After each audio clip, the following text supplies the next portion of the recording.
It's only a thought and a thought can be changed. This is me, Aman Ijaz, clinical psychologist. I hope you all are doing well.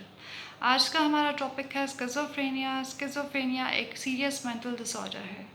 Schizophrenia को लेके बहुत सारी misconceptions हैं। First misconception ये है कि schizophrenia patients हमेशा hospital में एडमिट रहते हैं। सेकेंड इज़ दैट कि इसको जिन और भूत के साथ कंपेयर किया जाता है। थर्ड ये कि स्किज़ोफ्रेनिक पेशेंट्स हमेशा सोशली आइसोलेटेड रहते हैं।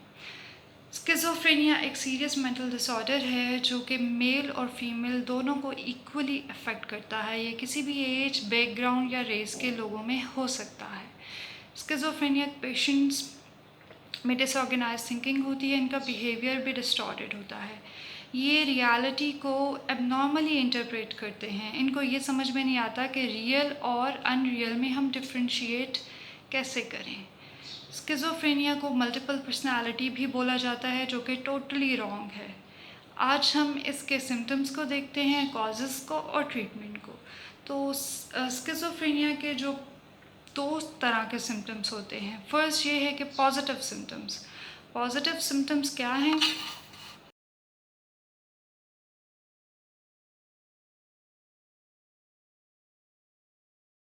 पॉजिटिव सिम्टम्स का ये मतलब नहीं है कि कुछ गुड है। पॉजिटिव सिम्टम्स ये हैं कि उसके थॉट्स, परसेप्शंस या आइडियाज़ में कुछ चीज़ें ऐड होती हैं जो कि नॉर्मल नहीं होती, या रियलिटी से उनका कोई कांटेक्ट नहीं होता, क्योंकि स्किज़ोफ्रेनिक पेशेंट्स की रियलिटी कांटेक्ट हमेशा से डिस्टर्ब होता है। सबसे पहले हम देखते हैं डिल्यूजन्स। डिल्यूजन्स क्या हैं? ये एक फॉल्स, फिक्स्ड या मिक्स बिलीव्स हैं जिनका रियलिटी से कोई ताल्लुक़ नहीं होता। जैसा कि आप स्किज़ोफ्रेनिया के पेशेंट्स में देखेंगे कि वो ये सोचते हैं कि किसी ने उनके खाने में जहर मिला दिया है, वो नहीं खाएंगे। कोई उनको फॉलो कर रहा है, कोई उनको नुकसान पहुंचाना चाह रहा है, या कोई उनके साथ धोखा कर रहा है। इसको हम परसिक्यूटरी डिल्यूजन भी कहते हैं। एक और टाइप का डिल्यूजन है जिसमें पेशेंट को ये लगता है कि वो कोई सुपर पावर है, उसमें बहुत कोई इंटेलेक्चुअल लेवल बहुत ज़्यादा हाई है, या वो दूसरों से सुपीरियर है। इसको हम ग्रैंडियोज डिल्यूजन भी कहते हैं। एरोटोमेनिक डिल्यूजन एक स्किज़ोफ्रेनिया पेशेंट की टाइप है जिसमें उसको लगता है कि कोई हाई स्टेटस पर्सन उससे लव करता है, जैसे कि प्राइम मिनिस्टर हो गया, प्रेसिडेंट हो गया, कोई सेलिब्रिटी उससे प्यार करता है। सोमैटिक डिल्यूजन्स में वो अपनी बॉडी को लेके प्रीऑक्यूपाइड होती हैं, उनके थॉट्स सोमैटिक होती हैं, कि जैसे कि उनकी बॉडी में किसी ऑर्गन को इंसर्ट किया गया है या कोई ऑर्गन उनकी बॉडी से निकाल लिया गया है। निहिलिस्टिक डिल्यूजन एक टाइप है जिसमें उनको लगता है कि कुछ ना कुछ बुरा होने वाला है। सो ये है डिल्यूजन, जो कि एक फ़िक्स्ड बिलीफ है, और अगर वो हम उनको चेंज करने की कोशिश करते भी हैं या कॉन्फ्रेंट करते भी हैं तो वो पेशेंट उसको मानने को तैयार नहीं होता। इनफैक्ट साइकोलॉजिस्ट और साइकेट्रिस्ट के लिए भी काफ़ी डिफ़िकल्ट होता है बहुत सारे सेशंस के बाद जाके ये पेशेंट नॉर्मल होते हैं। पेशेंट्स एक डिस्टॉर्टेड परसेप्शन का नाम है जिसमें 5 सेंसेस रियलिटी से उनका कोई ताल्लुक़ नहीं होता। अगर हम बात करें कि ऑडिटरी हेलुसिनेशंस स्किज़ोफ्रेनिया के पेशेंट्स में बहुत ज़्यादा कॉमन है। वो खुद से बातें कर रहा होता है, इट सीम्स लाइक वो खुद से बात कर रहा है, लेकिन वो दूसरों को जवाब दे रहा होता है। उसे ऐसे आवाज़ें सुनाई देती हैं जैसे कि किसी की चीखने की आवाज़, बच्चे की रोने की आवाज़, किसी एनिमल की आवाज़, और वो उनको जवाब भी दे रहा होता है। दूसरी बात विजुअल हेलुसिनेशंस है। विजुअल हेलुसिनेशंस में उनको ऐसी चीज़ें नज़र आती हैं जिनका रियलिटी से कोई ताल्लुक़ नहीं होता। उनको लगता है कि कोई डेड बॉडी भी आ सकती है, कोई एनिमल नज़र आ सकता है, और कुछ ऐसे इमेजेस नज़र आते हैं जिसका रियलिटी से कोई ताल्लुक़ नहीं होता है। इसके अलावा ऑल्फैक्टरी हेलुसिनेशंस हैं, उनको ऐसी खुशबुएँ या कोई बैड स्मेल्स भी आती हैं जो कि नॉर्मल इंडिविजुअल को नहीं आती।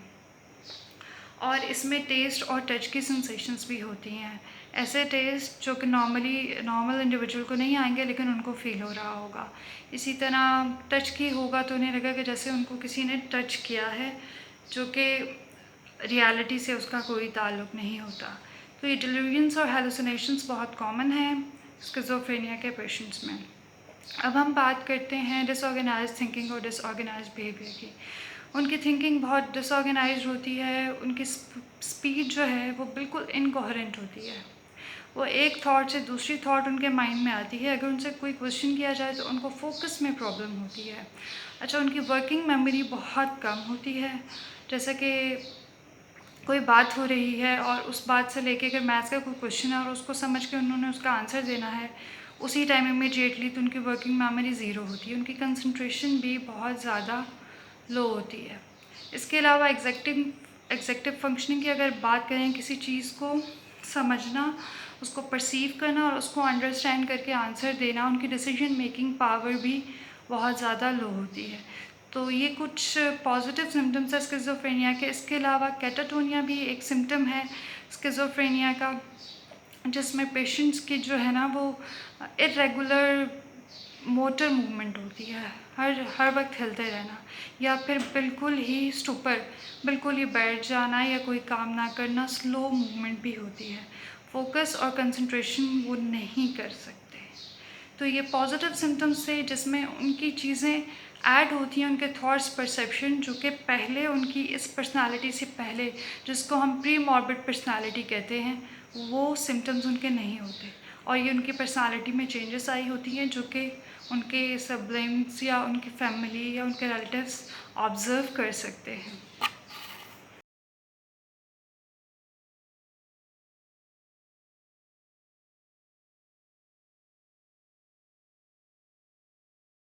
पेशेंस एक डिस्टॉर्टेड परसेप्शन का नाम है जिसमें 5 सेंसेस रियलिटी से उनका कोई ताल्लुक नहीं होता। अगर हम बात करें कि ऑडिटरी हेलुसिनेशंस स्किज़ोफ्रेनिया के पेशेंट्स में बहुत ज़्यादा कॉमन है।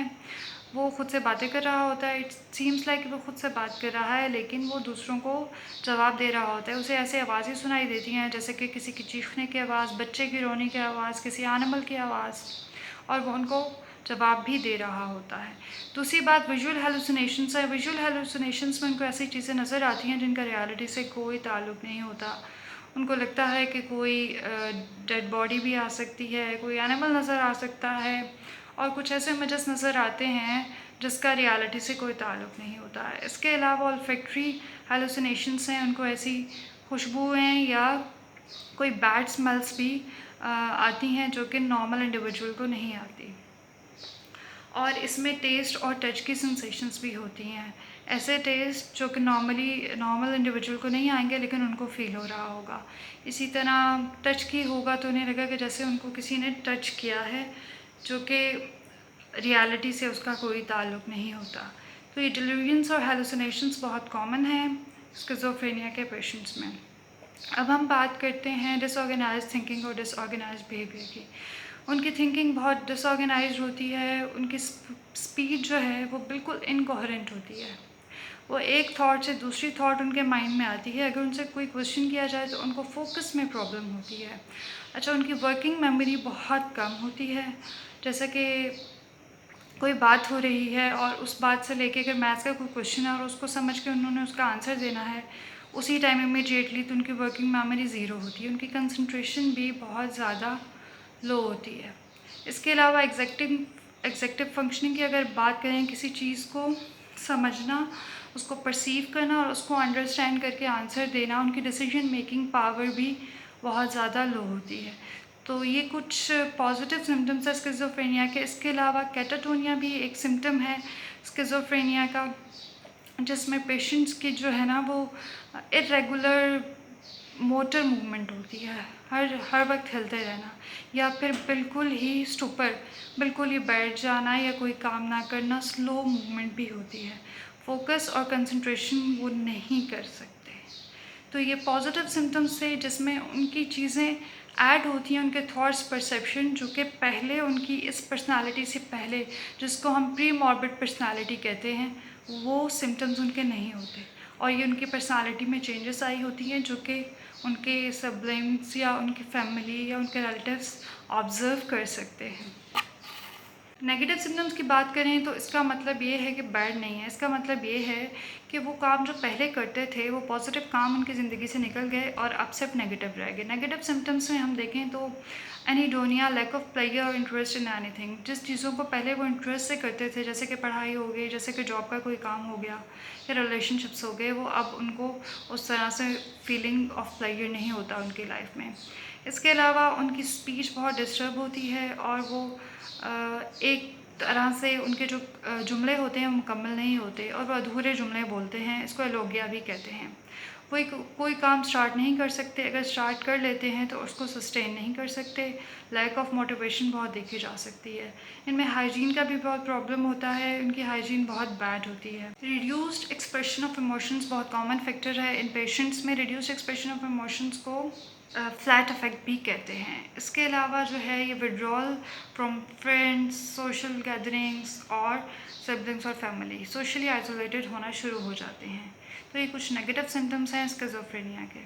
अब ज़रूरी नहीं है कि इनमें से सारे सिम्टम्स ही प्रेजेंट होंगे, बहुत सारे सिम्टम्स नहीं भी होते, लेकिन अगर 6 मंथ्स का टाइम पीरियड है और उसमें से पॉजिटिव सिम्टम्स में से 2 से ज़्यादा सिम्टम्स प्रेजेंट हैं और नेगेटिव सिम्टम्स में भी 3 से ज़्यादा सिम्टम्स प्रेजेंट हैं, तो हम उसको स्किज़ोफ्रेनिया का पेशेंट डायग्नोज करेंगे। अगर हम इसकी रीजंस की बात करें, वजूहात की बात करें क्यों होती हैं, तो ये जेनेटिक है। मोस्टली जो मोस्ट कॉमन फैक्टर है जेनेटिक है। स्किज़ोफ्रेनिया को पेशेंट्स के अगर फोर फादर में किसी को ये बीमारी है तो चांसेस हैं कि आगे भी ये चिल्ड्रंस में ट्रांसफ़र हो सकती है। दूसरी बात यह है कि ब्रेन केमिस्ट्री, जिसमें न्यूरोट्रांसमीटर्स होते हैं जो कि स्पेशली मैसेज ट्रांसफ़र करते हैं about the thinking and behaviour, अगर उनमें कोई डिस्टर्बेंस आ जाती है, जिसमें 2 न्यूरोट्रांसमीटर्स बहुत इंपॉर्टेंट है, एक है डोपामिन और एक है ग्लूटामेट। अगर ये इंक्रीज़ हो जाते हैं तो इट इज़ पॉसिबल कि पेशेंट जो है वो स्किज़ोफ्रेनिक हो सकता है। एनवायरनमेंट भी बहुत इंपॉर्टेंट फैक्टर प्ले करता है, जिसमें चाइल्डहुड एक्सपीरियंसेस बहुत इम्पॉर्टेंट हैं। इट इज़ पॉसिबल कि वो फ्यूचर में स्किज़ोफ्रेनिया का पेशेंट बन सकता है। तो ये कुछ फैक्टर्स थे जो कि मिल मिला के एक स्किज़ोफ्रेनिया की अगर ट्रीटमेंट की बात करते हैं तो ट्रीटमेंट में सबसे पहले ये है कि इसको डॉक्टर का चेकअप कराया जाता है। उसकी प्रॉपर फिज़िकल एग्जामिनेशन होती है कि कहीं किसी और प्रॉब्लम की वजह से ये तो नहीं आ रहा, कोई ड्रग अब्यूज़ वाला सिस्टम तो नहीं है। उनके नॉर्मली तो कोई ऐसा टेस्ट नहीं है जो स्किज़ोफ्रेनिया डायग्नोज कर सके, लेकिन उनके ब्लड टेस्ट कराए जाते हैं।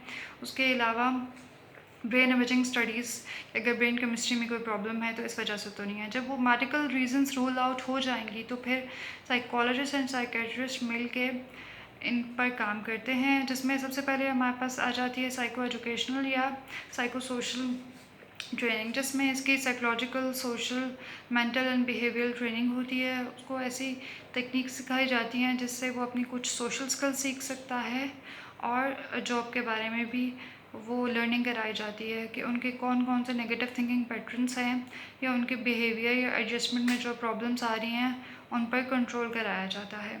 सेकेंडली साइकोथेरेपी होती है, इंडिविजुअल साइकोथेरेपी होती है, कोपिंग स्किल्स सिखाई जाती हैं और फैमिली थेरेपी बहुत इंपॉर्टेंट है। फैमिली हिस्ट्री ली जाती है, उनसे पूछा जाता है, उनकी हेल्प से पेशेंट की मदद की जाती है। इसके अलावा ये अगर सवेयर पेशेंट है तो मेडिसिन ज़रूरी है और अगर माइल्ड टू मॉडरेट पेशेंट है तो वो साइकोथेरेपी के ज़रिए उसको इम्प्रूव किया जा सकता है। कॉग्निटिव एनहांसमेंट थेरेपी वो थेरेपी होती है जिसमें उसकी कोपिंग स्किल्स को इम्प्रूव किया जाता है, उसकी थिंकिंग पैटर्न्स को इम्प्रूव किया जाता है। उसको कुछ ऐसी स्किल्स सिखाई जाती हैं जिससे उसकी जो प्लानिंग है, ऑर्गेनाइजेशन है, मेमोरी है, रिटेंशन है, ये सारी चीज़ें इम्प्रूव हो सकती हैं। उसके अलावा हॉस्पिटलाइजेशन भी ज़रूरी होती है अगर पेशेंट की कंडीशन बहुत ज़्यादा सवेयर होती है। तो ये कुछ फैक्टर्स है जिसको मिला के स्किज़ोफ्रेनिया के पेशेंट का इलाज किया जा सकता है। तो ये पॉसिबल है और स्किज़ोफ्रेनिया के पेशेंट्स के अगर अर्ली डायग्नोसिस हो जाए तो इट इज़ पॉसिबल कि वो इस सिचुएशन से बाहर निकल सकता है। Thank you so much for watching the video and if you like the video then do share and subscribe it.